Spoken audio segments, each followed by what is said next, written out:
The cyberspace is home to billions of people and is the right platform you need to grow your business.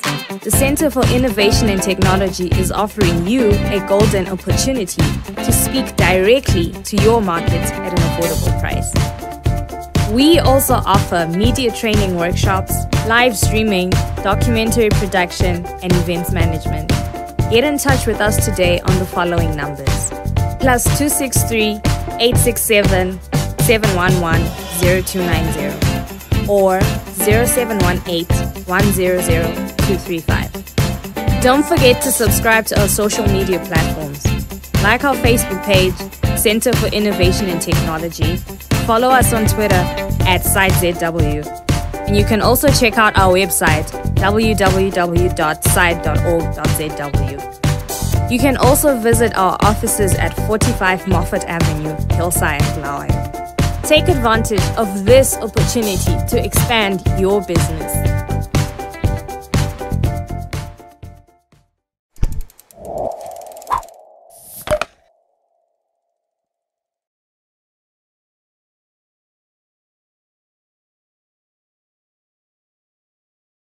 Hello and welcome to Asakhe Online. I'm your host, Mbekezeli. Today I'm with John Nyumbu. Welcome. How's it, Mbeke? Hi, I'm doing well. Yeah, good. How has it been like? You're from the Local Cup in Harare. Yeah, unfortunately we didn't play too well. We came last on the log. We didn't win a game, but despite the results, I thought there were some decent performances from the guys. The PT, collectively as a team, it didn't come together. But going forth, we're looking forward to the Pro 50s. Oh, well, that's nice. The resiliency part is quite good there. Maybe if you can just brief us, where did it all begin for you? Taking back way when I was still a little boy. I was never meant to be a cricketer, to be honest. Mm-hmm. I grew up from a soccer-loving background. Played soccer, grew up in Mzilikazi. You know, I wanted to be the next Peter Ndlovu, just like any other township grown boy. But fortunately, I didn't have a first and third term sport in high school. So a couple of my friends just said, just come and hang around with us playing cricket, and I just fell in love with the sport from there.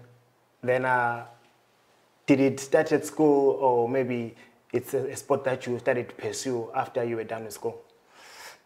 There was still a toss-up between between football and cricket, and going forth even to my last year of school, A-level at Milton High School.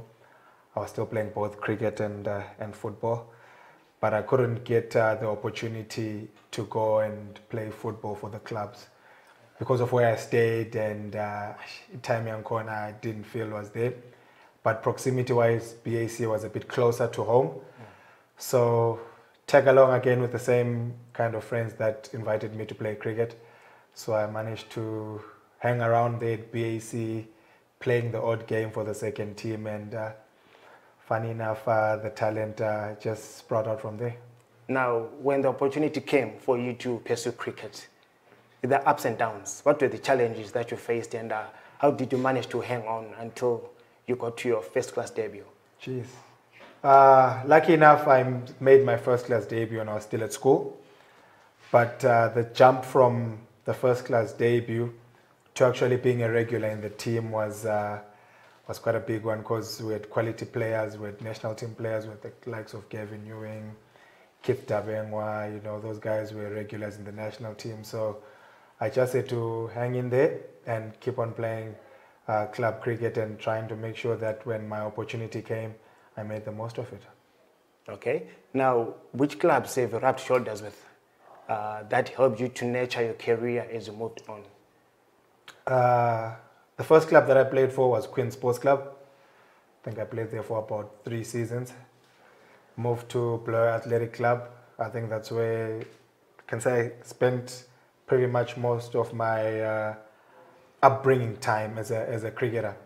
You know, rubbing shoulders with the likes of Charles Coventry, Gavin Ewing, Tawanda Mpariwa, Hit Streak. And then when I came of age, I left, and 2009, I think I started playing for Emakhandeni Cricket Club. And that's where I've been playing even up to now. Okay. this is the new version of yourself compared to the time you made your debut. Tell us about the version that you are right now. What has changed and where you've improved, or the challenges that you're still facing as a player? First class debut, international debut. Well, the first class debut as a club cricketer. Okay. Yeah, as a young man, growing in the sport, you take a lot of things for granted.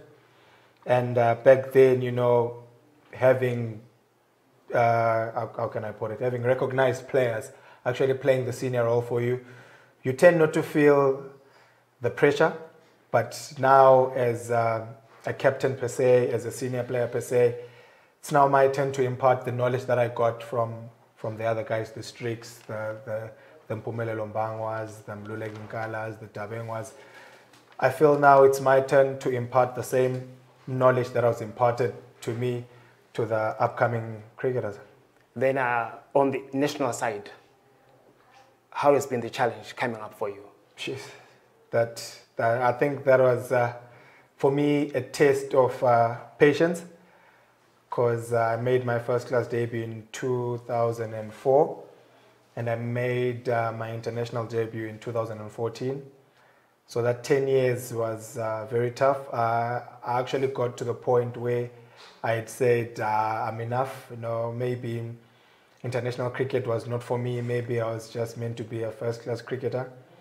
But, God has got other plans for everyone, and maybe that test in character for me and that patience was going to be a test for me in the test match, as per se. So I didn't give up, and the last season before I made my international debut, I was privileged enough to be joint top wicket taker in the Logan Cup. And that was then, and the test match came.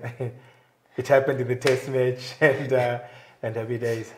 Yeah, we are going to shed more light on the test match issue there, because there are quite some interesting facts about it. But now there's a prevailing emotion with cricket fans. Many cricket fans are biased towards the batsman. And I know you are much of a bowler. What's your take on that one?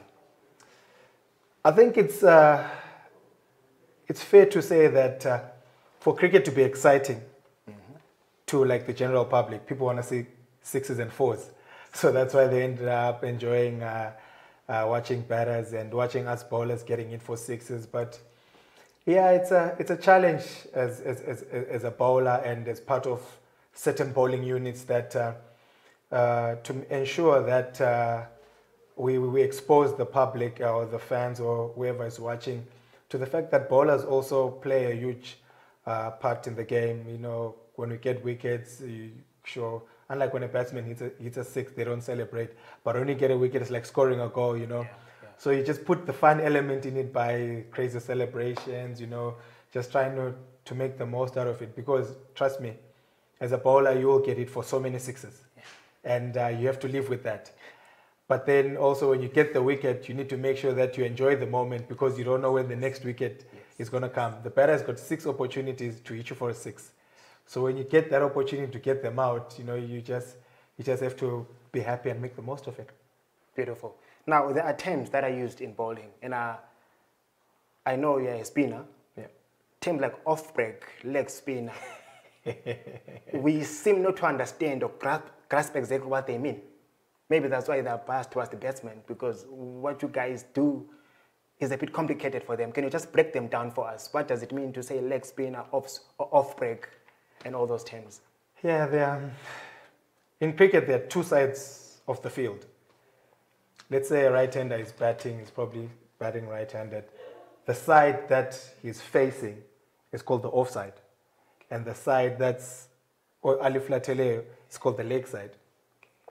So you find that there are in-swing bowlers and there are off-spin bowlers. They are pretty much the same. The difference is that an in-swing bowler is a bit quicker and is a faster version of the off-spin bowler. So the ball will be pitching from the offside going to the leg side. And then there's an outswing bowler and a leg spinner.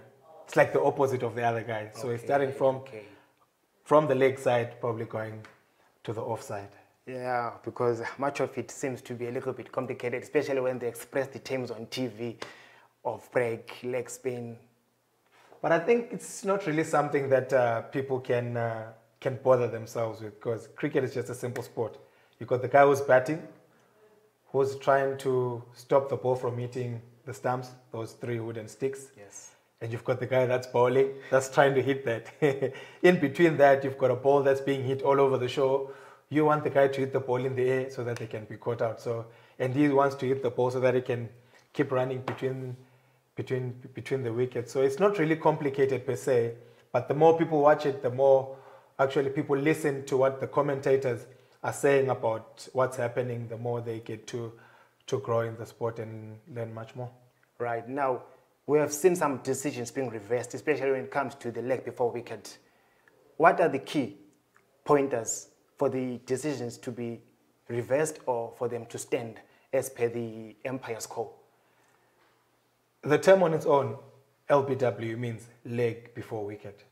So the ball has to be hitting the wickets. Okay. You know, that's I think that's the basic thing that you can actually say to someone. Some other terminologies, it becomes a bit complex for the lay person.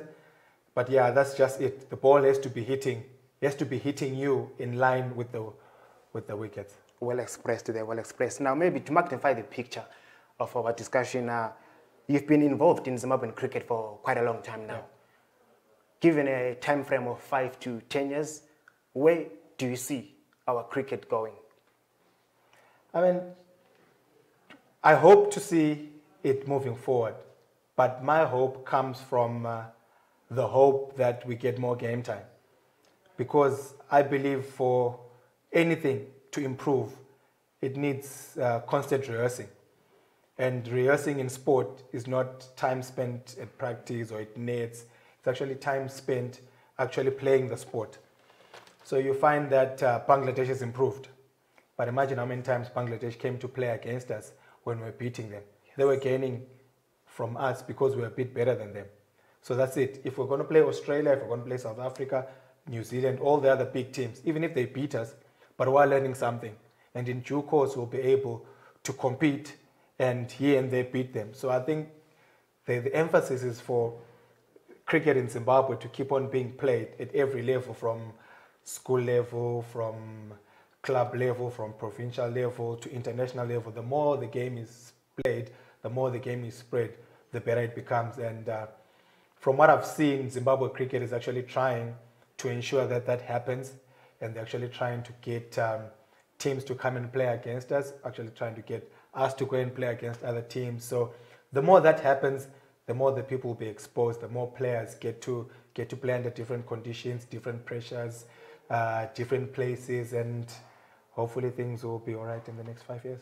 Yeah, maybe to use the context of what you've just said, there's a realization that Zimbabwe is less involved in test matches nowadays, because the latest ranking for Zimbabwe is we're at number 10. 9 other associate nations that we've been playing with for quite a long time now, they've got games more than 43 going up. What has led to the descent of Zimbabwe being involved in test cricket? Just like I said, you know, back then, I think there used to be a Future Tours program where ICC would say each team plays against each other twice every 5 years. But now they are bilateral tours. Mm-hmm. So for Zimbabwe to want to play against Australia, Zimbabwe has to approach Australia and say, look, listen, are you keen on playing against us? And we're playing against you home and away. So now with all that's happening and with all the major countries that are playing these T20 leagues, you'll find that they've got limited space in their calendars to actually accommodate smaller teams like us. Because also hosting a test match, hosting a tour is quite expensive. So there are also pros and cons there. We can easily play against Afghanistan throughout the year. But then the problem is the financial aspect of it. There are no TV rights. There are no sponsorship packages. So that's I think that's the main thing that is affecting cricket Zimbabwe as a whole. The bilateral tours. But hopefully ICC will do something about it. hopefully we'll be able to engage the bigger countries to actually play against us and help us improve. Yeah, maybe sticking to Zimbabwe cricket or Cricket Zimbabwe. ICC introduced an anti-doping code, which seeks to maintain the integrity of the sport, to protect the health and the rights of the participants. What has Zimbabwe as a nation done towards fighting against the use of drugs in sport? Jeez. On that, I've actually, every time I think I've been involved with the national team and the anti-doping guys have come, funny enough, I'm picked the most. I think it's myself, it's Christopher Mpofu, it's Sean Williams, who are always being picked. So with that, you can see that there's actually measures that are being taken to actually ensure that our sport is drug-free. And I'm not sure if it's done in other sporting codes or other sporting disciplines, but I hope it is. And by that, I also hope that it's being done also at a lower level, not only at international level, because it's easy to do it at international level, but the key thing is what is coming to feed the international level. Is it a player that has been exposed to this and such a drug, and then they get caught up there in the international scene, and then they're in trouble? Or can it be done to curb it from where it starts, like from the roots? If it means them starting at primary school or high school, because funny enough, you'll find that bakhona abafana kumbe amankazana who do drugs at primary school. That's true. I mean, we're exposed to that when we're young, growing up emakasi and stuff like that. So I hope they actually start doing it from a primary school and high school perspective. And in that regard, you just spoke about abafana abancane being exposed to these things. Maybe a short advice to the people out there, because I'm sure as much as they're being addicted